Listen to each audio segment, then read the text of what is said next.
Hello everyone, welcome to our channel. তোমরা জানো আমরা মাধ্যমিক 2025-এর সাজেশন হিসাবে তোমাদের জীবন বিজ্ঞানের প্রথম অধ্যায়ের ফার্স্ট পার্ট তোমাদের করিয়েছিলাম, যেখানে কিন্তু আমরা শর্ট কোশ্চেন নিয়ে আলোচনা করেছিলাম। আজকের পার্টে আমরা বাকি যে প্রথম চ্যাপ্টারের যে বাকি কোশ্চেনগুলো আছে শর্ট কোশ্চেন, সেগুলো নিয়ে আলোচনা করবো এবং এরপরে তোমাদের ব্রড কোশ্চেন এবং সমস্ত চ্যাপ্টারের সমস্ত কোশ্চেন নিয়ে আমরা আলোচনা করবো। একদম লাস্ট মিনিট সাজেশন হিসেবে তোমরা কিন্তু এটা কাজে লাগাতে পারো। তবে তার জন্য কী করতে হবে, আমাদের চ্যানেলটা কিন্তু সাবস্ক্রাইব করতে হবে এবং ভিডিওটা কিন্তু লাইক করতে হবে। তো আগের দিন আমরা 30টা কোশ্চেন করিয়েছিলাম, 31 নাম্বার থেকে আজকের কোশ্চেন শুরু করছি। প্রথম কোশ্চেন দেখতে পাচ্ছ, ভিডিওটা একদমই দেরি করবো না, কারণ পরীক্ষা তোমাদের একেবারেই এসে গেছে। তো এই 7 দিন, যে তোমাদের 7-8 দিন সময় আছে, এই সময়ের মধ্যে তোমরা এই পার্ট ডে যদি একটা করে মানে বই ধরো এবং সেই বইটাকে সম্পূর্ণ একবার রিভাইজ করো, লাস্ট মিনিট সাজেশনগুলো ফলো করে যাও, তাহলে কিন্তু তোমাদের অনেকটা কাজে আসবে। ঠিক আছে, এতদিন যেটা পড়েছো সেটা কিন্তু এবার ভেরিফাই করার সময় যে না সবগুলো তোমরা পারছো কি পারছো না।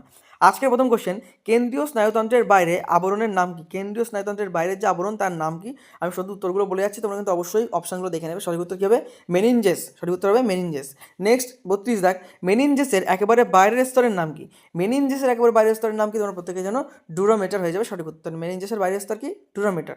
নিচের কোনটি সঠিক প্রবর্তন পথ? ঠিক আছে, প্রতিবর্ত পথ কোনটি? গ্রাহক, কারক, বহির্বাহী, স্নায়ুকেন্দ্র, অন্তর্বাহী স্নায়ু। খ কী বলেছে, মানে সেকেন্ড অপশন কী বলেছে?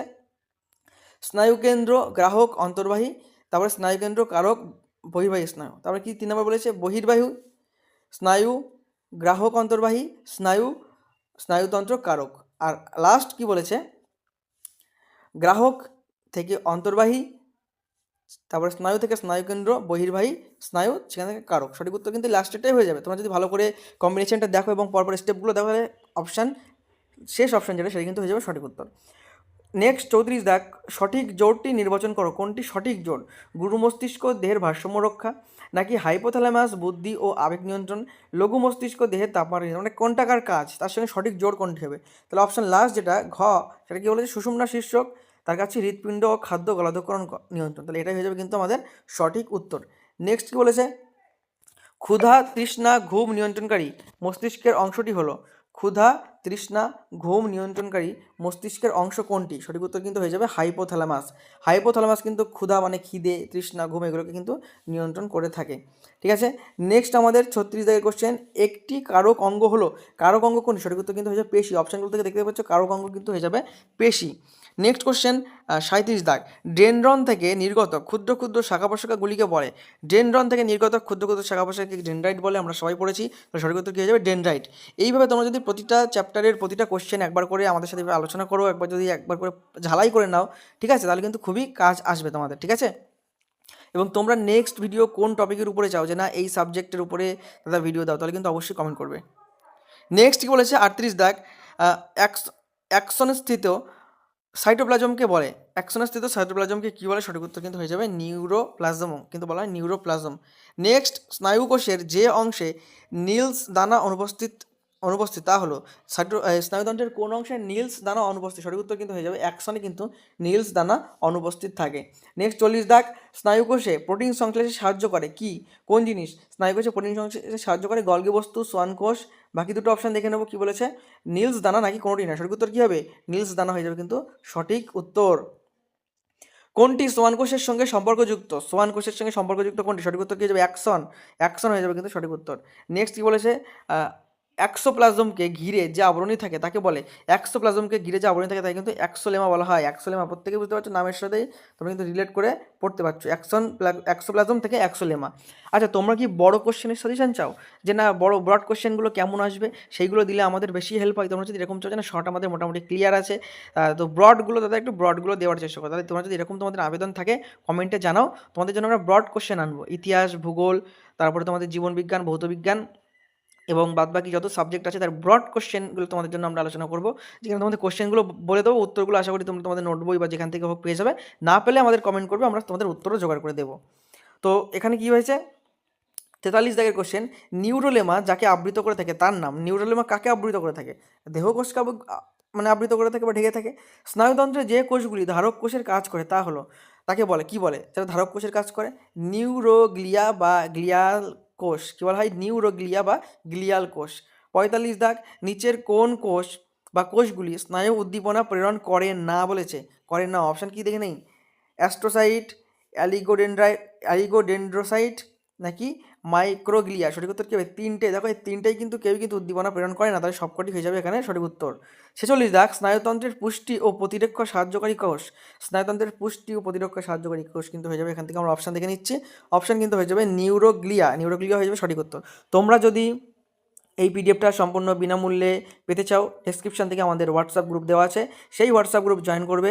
জয়েন করার সাথে সাথে কিন্তু এই পিডিএফটা কিন্তু তোমাদের প্রোভাইড করে দেওয়া হবে, অথবা এই পিডিএফটা কোথায় পেয়ে যাবে সেটা কিন্তু আমরা বলে দেবো। সেখানে কিন্তু পুরো পর্ব সাজিয়ে সাজিয়ে তোমাদের জন্য পিডিএফ রেডি করে দেবো। নেক্সট কী বলেছে? 47 দাগ, একটি স্নায়ু বাইরের আবরণের নাম হলো। একটি স্নায়ুর বাইরের আবরণের নাম কি? সঠিক উত্তর কিন্তু হয়ে যাবে পেরিনিউরিয়াম। পেরিনিউরিয়াম কিন্তু হয়ে যাবে সঠিক উত্তর। আশা করি তোমরা এগুলো পারছো। আমি তো উত্তর বলে দিচ্ছি, আশা করি তোমরাও এগুলো কিন্তু কোশ্চেন বলার সাথে সাথে পারছো। যদি পেরে থাকো খুবই ভালো, তোমাদের কিন্তু ভালো রেজাল্ট এমনি হবে। কি বলেছে? 48 দাগ, আজ্ঞাবহ বা বহির্বায়ু স্নায়ু হলো। আজ্ঞাবহ, যারা আজ্ঞা বহন করে আনে, বা বহির্বায়ু স্নায়ু হলো এখান থেকে কোনটি? সঠিক উত্তর কিন্তু হবে অকিউলোমিটার। অকিউলোমিটার কিন্তু হচ্ছে সঠিক উত্তর। তোমরা অপশানগুলো, বাকি অপশানগুলো দেখলে কিন্তু বুঝতে পারবে।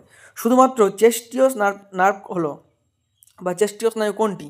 ঠিক আছে, এখানে কিন্তু 4টে অপশান দিয়েছে। সঠিক উত্তর এখান থেকে কী হয়ে যাবে? অকিউলোমিটার কিন্তু হয়ে যাবে চেস্টিয় নার্ভ। 50 দাগের কোশ্চেন, 50টা কোশ্চেন কিন্তু আমাদের আলোচনা করা হয়ে যাচ্ছে। স্নায়ুকোষের দেহকোষগুলি পুঞ্জীভূত হয়ে সৃষ্টি হয়। কি সৃষ্টি হয়? পুঞ্জীভূত হয়ে কিন্তু স্নায়ু গ্রন্থি সৃষ্টি হয়। যারা এখনও আমাদের চ্যানেলকে সাবস্ক্রাইব করোনি, তোমাদের কাছে রিকোয়েস্ট, চ্যানেলটা সাবস্ক্রাইব করো। মাধ্যমিক এবং মাধ্যমিক পরবর্তী সব রকম সাহায্য কিন্তু আমাদের থেকে তোমরা পাবে। এবং শুধু মাধ্যমিক না, মাধ্যমিকের পরে কেরিয়ার তোমাদের কেমন, কোন দিকে তোমরা কী করতে চাও, প্রিপারেশন নিতে চাও, কে কোন দিকটা নিয়ে পড়লে তোমাদের ভালো হয়, সব কিছু কিন্তু আমরা তোমাদের গাইড করার চেষ্টা করব। এবং মাধ্যমিকের কোশ্চেন নিয়ে আলোচনা, সাজেশান নিয়ে আলোচনা, তোমরা কোশ্চেন দিয়ে আসার পরে সেই কোশ্চেনের শর্ট অ্যান্সার মেলানো, সব দিকে কিন্তু আমাদের সাপোর্ট তোমরা পাবে। তার জন্য কিন্তু অবশ্যই আমাদের এই চ্যানেলটা সাবস্ক্রাইব করবে, আর ভিডিওটা কিন্তু লাইক অবশ্যই করবে। কি বলেছে? নিচের কোনটি অ্যাকশনের গঠন সংক্রান্ত বৈশিষ্ট্য নয়? অ্যাকশনের গঠন সংক্রান্ত বৈশিষ্ট্যের ভিতরে কোনটি পড়ে না? সঠিক উত্তর কিন্তু হবে নীলস দানা। নীলস দানা কিন্তু অ্যাকশনের গঠনের ভিতরে পড়ে না।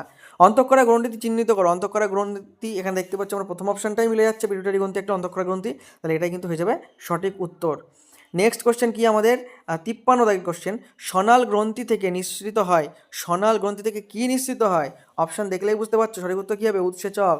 উৎসেচক কিন্তু সনাল গ্রন্থি থেকে নিঃসৃত হয়। 54 দাগ, যে হরমোন একটি অন্তঃক্ষরা গ্রন্থি থেকে নিঃসৃত হয়ে অন্য অন্তঃক্ষরা গ্রন্থি বা কোষকে হরমোন ক্ষরণে উদ্দীপিত করে, তাকে কি বলে?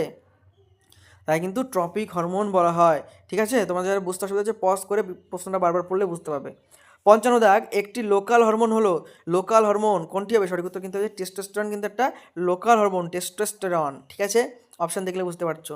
56, প্রভু গ্রন্থির প্রভু বলা হয় যে গ্রন্থটিকে, সেটি হলো প্রভু গ্রন্থির প্রভু কাকে বলা হয়? মানে প্রভু গ্রন্থিরও প্রভু, তাকে কিন্তু হাইপোথ্যালামাসকে প্রভুর প্রভু গ্রন্থি এরকম বলা হয়। ঠিক আছে, নেক্সট 57 দাগ, মাস্টার গ্ল্যান্ড বা প্রভু গ্রন্থি বলা হয় যে গ্রন্থটিকে, কী হবে? পিটুইটারি। পিটুইটারিকে বলা হয় প্রভু গ্রন্থি, আর প্রভু গ্রন্থির প্রভু বলা হয় হাইপোথ্যালামাসকে। 58 দাগ, ট্রপিক হরমোনের ক্ষরণস্থল হলো। ট্রপিক হরমোন কোন জায়গা থেকে ক্ষরণ হয়? ঠিক আছে, এটা তোমাদের দিয়ে দিলাম হোম টাস্ক। তোমরা কমেন্টে জানাও 58 দাগে কী হবে, টপিক হরমোনের ক্ষরণস্থল কী হবে। আজকের ভিডিও এখানেই শেষ। তোমাদের মোটামুটি কিন্তু এখানে আগের দিন 30টা এবং আজকে কিন্তু বাকি 28টা কোশ্চেন, টোটাল 58টা কোশ্চেন আলোচনা করা হলো। আশা করি তোমাদের ভিডিওটা ভালো লেগেছে। এরপরে কোন টপিকের উপরে তোমরা ভিডিও চাও, তোমরা টপিকটা সাজেস্ট করলে, সাবজেক্টটা সাজেস্ট করলে আমাদের ভিডিও করতে সুবিধা হবে, এবং তোমাদের যে চাহিদা সেটাও কিন্তু তোমাদের মিটে যাবে। ঠিক আছে, আশা করি ভিডিওটা ভালো লেগেছে। দেখা হয় পরবর্তী ভিডিওয়। এই পিডিএফটা সংগ্রহ করার জন্য এবং মাধ্যমিক পরবর্তী সমস্ত আপডেট, সমস্ত ইনফরমেশন পাওয়ার জন্য অবশ্যই আমাদের হোয়াটসঅ্যাপ গ্রুপটা কিন্তু প্রত্যেকে জয়েন করবে। ভিডিওটা এখানে শেষ করছি। দেখো পরবর্তী ভিডিও নতুন টপিক নিয়ে, ততক্ষণ পর্যন্ত সুস্থ থেকো, ভালো থেকো, পড়াশোনা করতে থাকো। জয় হিন্দ, জয় ভারত।